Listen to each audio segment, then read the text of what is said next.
So guys, we're trying to maximize the use of our land, and we are now plotting another plant box for our water spinach.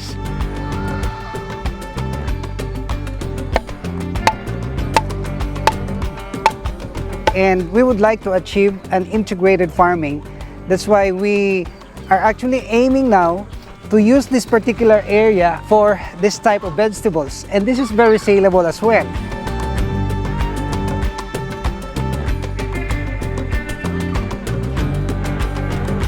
And we are trying to cover everything so that the ducks could not eat our seeds.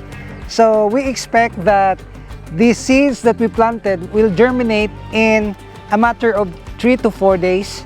And then in a period of 3 to 4 months, that's the time that we can make a mega harvest.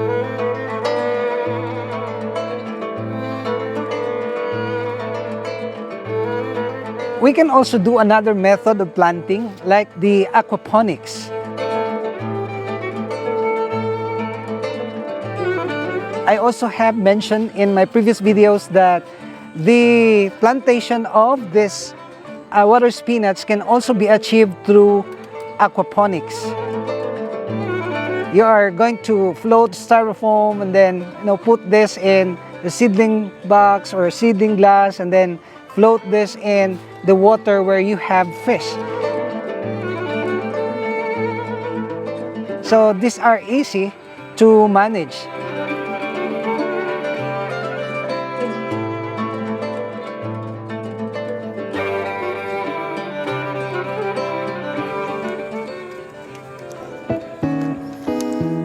So guys, we finally have tied the frame so that this will carry our net.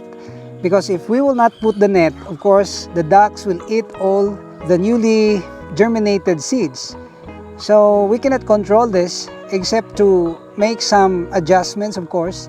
And the adjustment is to actually cover this with net, but we are making it sure that there is a space gap between the seeds and the net for these plants to be able to breathe and get oxygen. And I would like to make an update about this. As long as we can grow the seeds, we will remove the net, and then we will have a good harvest in the future. I'm sure of this. I've been doing this for quite some time already, and this is just a repeat of what we have done before.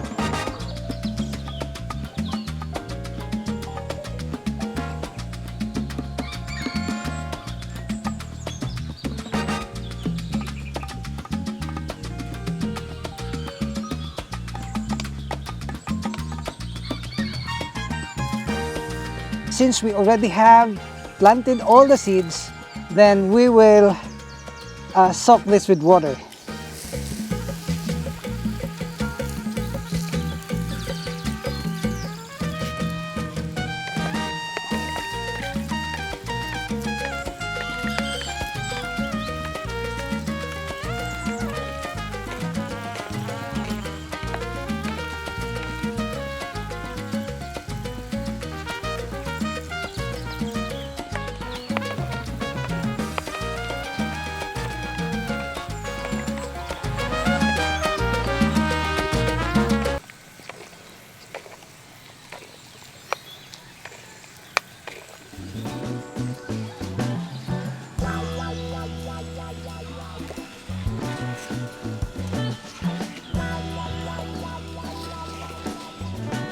So guys, we have practically covered everything, and we hope that in 2 to 3 days time we can see the seeds germinating already, and in 2 to 3 months we can have a massive harvest of this upland variety of the water spinach.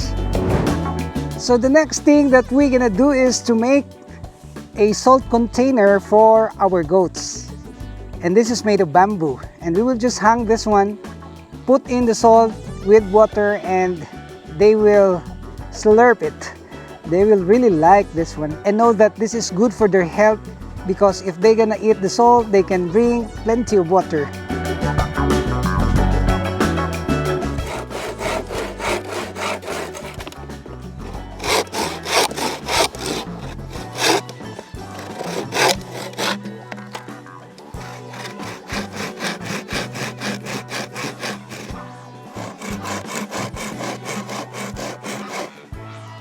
So this is our container for the salt. We have to wash this first so that our goats will lick the salt and they will drink plenty of water. In this one.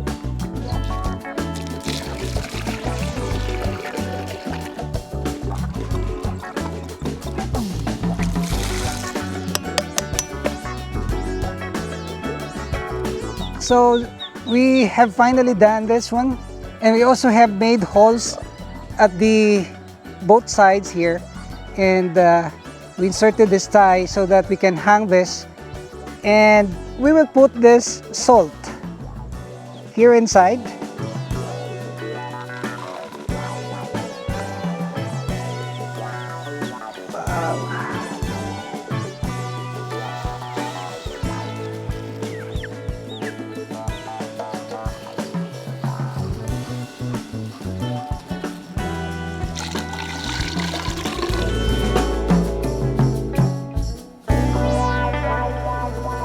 So guys, we will hang this one here so that they can just have easy access on it.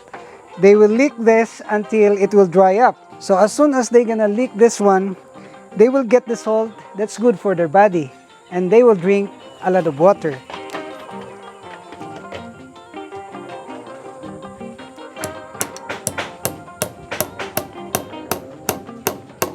We will do this regularly so that they will also have the sodium for their bodies, and as soon as they're gonna have this, they will drink plenty of water. This will make them thirsty for water. So this is the innovation that we are actually doing here.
So they're already eating and they're used to the system already, and they become tame because these are wild goats.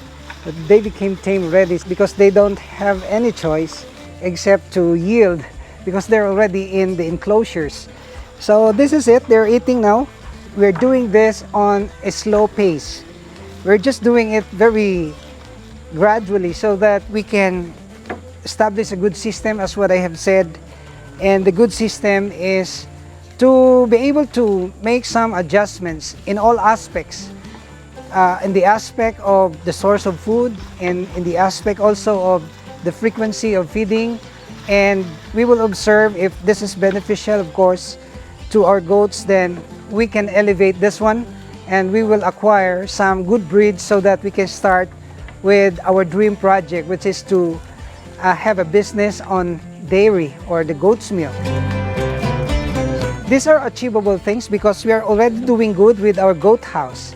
And I believe that we can even cater as many as 80 goats here, milking goats for that matter. And I said that what is important is just to do the first step, the first move, and then we will go through the process and we will become resilient. We will just make some adjustments. If there are actually mistakes or maybe downsides that we have to address, resiliency is actually one of the important traits that we have to adopt here.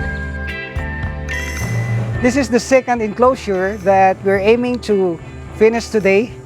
We will just put the door and then we will, of course, put some goats. So I'm thinking about putting in some F1 or maybe the upgraded one. And then over there you can see that we are also aiming to make another enclosure, the third, fourth, and fifth enclosures that we designed for the box. I think it's not advisable to put the box together with the dose 24/7. We have to separate this one in order to protect also the dose from the aggressive bucks.